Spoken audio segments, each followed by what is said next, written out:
Hello friends, मैं आज आप लोगों को संसार के प्रमुख संस्थाओं के मुख्यालय के बारे में बताऊंगा और इन्हें याद करने का तरीका भी बताऊंगा, जिससे आप इसको सभी एग्ज़ामों में आजकल के कम्पिटिटिव एग्ज़ाम जैसे IBPS, SSC, रेलवे सब में पूछा जाता है ये। तो हम इसे याद करने का एक तरीका भी बताएंगे। तो सबसे पहले चलते हैं तो जिनेवा मुख्यालय कौन कौन से संगठन का है। जिनेवा स्विट्ज़रलैंड में पड़ता है। तो जिनेवा जो मुख्यालय है ये है अंतर्राष्ट्रीय दूरसंचार संघ का, इंटरनेशनल टेलीकम्युनिकेशन यूनियन ITU। और दूसरा विश्व मौसम विज्ञान संगठन WMO, वर्ल्ड मेट्रोलॉजिकल ऑर्गेनाइजेशन। और थर्ड है विश्व स्वास्थ्य संगठन वर्ल्ड हेल्थ ऑर्गेनाइजेशन WHO। और चौथा है संयुक्त राष्ट्र शरणार्थी उच्चायुक्त United nation high commissioner for refugee UNHCR। इसे 1954 और 1981 में नोबेल पुरस्कार भी मिला था। पांचवा है विश्व बौद्धिक संपदा संगठन world intellectual property organisation WIPO। छठा है विश्व व्यापार संगठन वर्ल्ड ट्रेड ऑर्गेनाइजेशन WTO। सातवां है अंतर्राष्ट्रीय श्रम संगठन ILO, इंटरनेशनल मैरीटाइम ऑर्गेनाइजेशन। इसे 1969 में नोबेल पुरस्कार मिला था। तो ये जो सात संगठन हैं जिनका मुख्यालय जिनेवा में है। अब इसे याद कैसे करेंगे? इसे याद करने के लिए एक लाइन आपको याद करनी होगी। अच्छा होगा आप कापी और कलम लेकर बैठ जाएं तो अच्छा सही रहेगा। तो ये लाइन है, दूर संचार मौसम विज्ञान से जानेंगे कि स्वस्थ शरणार्थी संपदा व्यापार के लिए श्रम कर सकते हैं। एक बार और मैं रिपीट कर देता हूँ। दूर संचार मौसम विज्ञान से जानेंगे कि स्वस्थ शरणार्थी संपदा व्यापार के लिए श्रम कर सकते हैं। तो इसमें जो दूर संचार शब्द आया है ये अंतर्राष्ट्रीय दूर संचार संघ के लिए है। और मौसम विज्ञान जो शब्द आया है ये है विश्व मौसम विज्ञान संगठन WMO के लिए। और जो इसमें स्वस्थ शब्द आया है ये आया है विश्व स्वास्थ्य संगठन WHO के लिए। जो इसमें शरणार्थी शब्द आया है ये है संयुक्त राष्ट्र शरणार्थी उच्चायुक्त UNHCR के लिए। जो इसमें संपदा शब्द आया है ये है विश्व बौद्धिक संपदा संगठन WIPO के लिए। जो इसमें व्यापार शब्द आया है यह है विश्व व्यापार संगठन WTO के लिए। जो इसमें श्रम शब्द आया है वो है अंतर्राष्ट्रीय श्रम संगठन ILO के लिए। जो इसमें जानेंगे शब्द आया है इससे आप ये जान लेंगे कि इन सब का मुख्यालय जिनेवा में है। जानेंगे जिनेवा। तो आगे बढ़ते हैं। अगला है न्यूयॉर्क। अब न्यूयॉर्क कौन कौन से संगठन और संस्थाओं का मुख्यालय है ये आपको बताते हैं हम। संयुक्त राष्ट्र संघ यूनाइटेड नेशन ऑर्गेनाइजेशन UNO। संयुक्त राष्ट्र विकास कार्यक्रम United Nation development programme UNDP। संयुक्त राष्ट्र अंतर्राष्ट्रीय बाल आपात कोष UNICEF, United Nation children's fund. संयुक्त राष्ट्र जनसंख्या कोष United Nations population fund UNFPA। अब इसे याद कैसे करेंगे कि इन सभी संगठन का मुख्यालय न्यूयॉर्क में है। इसे याद करने के लिए भी एक लाइन है, एक ट्रिक है। तो ये है संयुक्त राष्ट्र का विकास नए बालकों की जनसंख्या पर है। संयुक्त राष्ट्र का विकास नए बालकों की जनसंख्या पर है। तो इसमें जो संयुक्त राष्ट्र आया है संयुक्त राष्ट्र संघ के लिए। जो विकास शब्द आया है ये आया है संयुक्त राष्ट्र विकास कार्यक्रम के लिए, जो इसमें बालक शब्द आया है। ये आया है संयुक्त राष्ट्र अंतर्राष्ट्रीय बाल आपात कोष के लिए, जो इसमें जनसंख्या शब्द आया है। यह है संयुक्त राष्ट्र जनसंख्या कोष के लिए, जो इसमें नए शब्द आया है, नए बालकों, नए शब्द आया है। इससे आप ये जान सकते हैं कि इन सभी संगठन का मुख्यालय न्यूयॉर्क में है। तो नेक्स्ट है उन संगठनों के नाम जिनका मुख्यालय वाशिंगटन में है। तो इसमें पहला है विश्व बैंक। विश्व बैंक की शुरुआत 1946 में हुई थी और इसने पुनर्निर्माण विकास के लिए अंतर्राष्ट्रीय बैंक बनाया है, जिसका नाम है IBRD, international bank for reconstruction and development. तो वर्ल्ड बैंक और IBRD दोनों का मुख्यालय वाशिंगटन में है। अगला है अंतर्राष्ट्रीय मुद्रा कोष, IMF, इंटरनेशनल मॉनेटरी फंड। अगला है अंतर्राष्ट्रीय वित्त निगम, International Finance Corporation, International Finance Corporation. इन सबका मुख्यालय वाशिंगटन में है। तो अब इसे याद कैसे करेंगे? इसे याद करने के लिए एक लाइन इसके लिए भी है, वो है विश्व बैंक की मुद्रा वित्त निगम के वश में है। विश्व बैंक की मुद्रा वित्त निगम के वश में है। तो इसमें जो विश्व बैंक शब्द आया है, ये तो नॉर्मली विश्व बैंक है। विश्व बैंक का मुख्यालय वाशिंगटन में। जो इसमें मुद्रा शब्द आया है वो आया है अंतर्राष्ट्रीय मुद्रा कोष के लिए। जो इसमें वित्त निगम शब्द आया है ये आया है अंतर्राष्ट्रीय वित्त निगम के लिए। और वश शब्द जो आया है, वश से आप ये जान सकते हैं, ये समझ सकते हैं कि इनका मुख्यालय वाशिंगटन में है। तो आगे चलते हैं उन संगठनों के नाम जिनका मुख्यालय वियना ऑस्ट्रिया में है। तो इसमें पहला है व्यापक परमाणु परीक्षण प्रतिबंध संधि संगठन। व्यापक परमाणु परीक्षण प्रतिबंध संधि संगठन, comprehensive nuclear test ban treaty organisation, CTBTO। इसे नॉर्मली हम CTBT भी कहते हैं।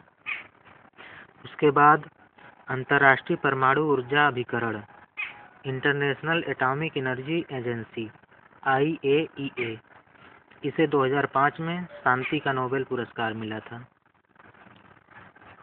उसके बाद है पेट्रोलियम निर्यातक देश, OPEC का संगठन। उसके बाद है संयुक्त राष्ट्र औद्योगिक विकास संगठन, UNIDO। अब इन चारों संगठन का मुख्यालय वियना ऑस्ट्रिया में है। अब इसे याद कैसे करेंगे? इसे याद करने के लिए भी एक लाइन आपको याद करनी होगी, जो है, एक बात और, जो हम ये बता रहे हैं ये लाइन आप लिख लीजिए, ये आपको बहुत फायदा करेगा याद करने में। तो इसके लिए है परमाणु प्रतिबंध परमाणु ऊर्जा पर, परमाणु प्रतिबंध परमाणु ऊर्जा पर, पेट्रोल से औद्योगिक विकास नहीं विनाश होगा। जो इसमें परमाणु प्रतिबंध आया है वो है व्यापक परमाणु परीक्षण प्रतिबंध संधि संगठन, CTBT के लिए। परमाणु ऊर्जा जो आया है, परमाणु ऊर्जा आया है अंतर्राष्ट्रीय परमाणु ऊर्जा अभिकरण, IAEA के लिए। जो इसमें पेट्रोल शब्द आया है ये आया है पेट्रोलियम निर्यातक देशों के संगठन, OPEC के लिए। जो इसमें औद्योगिक विकास शब्द आया है ये आया है संयुक्त राष्ट्र औद्योगिक विकास संगठन, UNIDO के लिए। और जो इसमें विनाश शब्द आया है, विनाश से आप ये जान जाएंगे विनाश वियना, इन सब का मुख्यालय वियना में है। तो आगे चलते हैं उन संगठनों के नाम जिनका मुख्यालय लंदन में है। तो लंदन में आपको इम्पोर्टेंट केवल 2 हैं जिसे याद करने हैं। पहला है अंतर्राष्ट्रीय समुद्री संगठन, इंटरनेशनल मैरीटाइम ऑर्गेनाइजेशन, IMO। और दूसरा है राष्ट्रमंडल, कॉमनवेल्थ। इन दोनों का मुख्यालय लंदन में है। उसके बाद आगे चलते हैं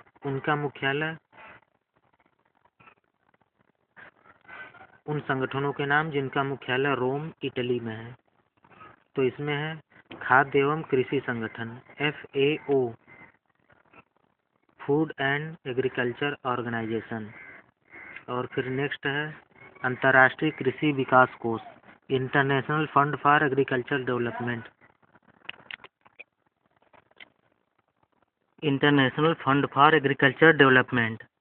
तो इसे याद करने के लिए एक छोटा सा लाइन या कह सकते हैं शब्द है मशरूम की खेती या मशरूम की कृषि। तो यानी कि कृषि से जो संबंधित है। खाद्य एवं कृषि संगठन, अंतर्राष्ट्रीय कृषि विकास कोष, इनका मुख्यालय रोम में है। अब आगे चलते हैं ब्रुसेल्स, बेल्जियम। उन संगठन के नाम जिनका मुख्यालय ब्रुसेल्स में है। तो इसमें पहला है उत्तरी अटलांटिक संधि संगठन नाटो, NATO।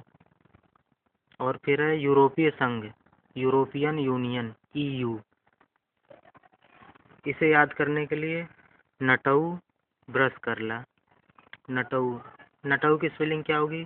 NATAU। यानी कि NATO से हो गया नाटो, EU से यूरोपीय संघ। अब आगे है मैड्रिड, स्पेन। ये जो 3 अगला मुख्यालय बताने जा रहे हैं, इनके लिए एक लाइन है जो कि एक ही में है। तीनों मुख्यालयों और संगठन के नाम, नेक्स्ट 3 जो बताने जा रहे हैं संगठन, इन्हें याद करने के लिए हम आगे बताएंगे। तो इसमें पहला है मैड्रिड, स्पेन। मैड्रिड, स्पेन का जो मुख्यालय है वो है विश्व पर्यटन संगठन WTO, वर्ल्ड टूरिज्म ऑर्गेनाइजेशन। और फिर है मॉन्ट्रियल, कनाडा। ये मुख्यालय जो है वो है अंतर्राष्ट्रीय नागरिक उड्डयन संस्थान ICAO के लिए, इंटरनेशनल सिविल एविएशन ऑर्गेनाइजेशन। और तीसरा है जकार्ता, इंडोनेशिया। जो मुख्यालय है वो आसियान का है। आसियान का फुल फॉर्म है association of south east Asian Nations. तो इन तीनों को याद करने के लिए भी एक लाइन है जो WTO, ICAO और आसियान, इन तीनों के लिए। इनके लिए है मैड्रिड के लिए आप मैड्रिड मेढक, मेढक से समझ सकते हैं। यानी कि मेढक ने पर्यटन किया। यानी कि जो मैड्रिड है वो विश्व पर्यटन संगठन का मुख्यालय है। और माटी से उड़ा, मॉन्ट्रियल जो है अंतर्राष्ट्रीय नागरिक उड्डयन संस्थान का मुख्यालय है। जाकर एशिया पहुंचा, यानी कि जाकर जकार्ता। जो जकार्ता है वो आसियान का मुख्यालय है। यानी कि ये पूरी लाइन है वो मेढक ने पर्यटन किया, माटी से उड़ा, जाकर एशिया पहुंचा। इसे आप लिख लीजिए। फिर है पेरिस। पेरिस जो है वो मुख्यालय है संयुक्त राष्ट्र शिक्षा, विज्ञान तथा संस्कृति संगठन का, United Nation educational, scientific and cultural organisation, UNESCO, UNESCO। और नैरोबी जो मुख्यालय है वो है संयुक्त राष्ट्र पर्यावरण कोष, UNEP, United Nations environmental programme का। तो इन दोनों को याद करने के लिए एक आगे लाइन है वो है पेरिस से संस्कृति की शिक्षा लेकर केन्या में पर्यावरण की रक्षा की। पेरिस से संस्कृति की शिक्षा लेकर केन्या में पर्यावरण की रक्षा की। तो पेरिस जो मुख्यालय है वो संस्कृति का संबंध जो है वो है संयुक्त राष्ट्र शिक्षा, विज्ञान एवं संस्कृति संगठन का। पेरिस से संस्कृति की शिक्षा लेकर केन्या में पर्यावरण की रक्षा की। तो जो केन्या मुख्यालय है वो है संयुक्त राष्ट्र पर्यावरण कोष का। फिर उसके बाद अगला बर्न, स्विट्जरलैंड। बर्न जो मुख्यालय है वो है विश्व डाक संघ का, यूनिवर्सल पोस्टल यूनियन का, UPU। इसे याद करने के लिए आप याद रखिए डाक बर्न, यानी कि डाक का संबंध विश्व डाक संघ से और बर्न जो इसका मुख्यालय है। फिर इसके बाद है मनीला, जो मुख्यालय है मनीला सिंगापुर में पड़ता है। ये जो मुख्यालय है वो एपेक क्या है? Asian Pacific Economic Cooperation, Asian Pacific Economic Cooperation. आशा है मेरे द्वारा दी गई जानकारी, मेरे द्वारा इन ट्रिकों से आपको लाभ पहुंचेगा। इसे आप अपने दोस्तों से शेयर कर सकते हैं इस वीडियो को। Thank you.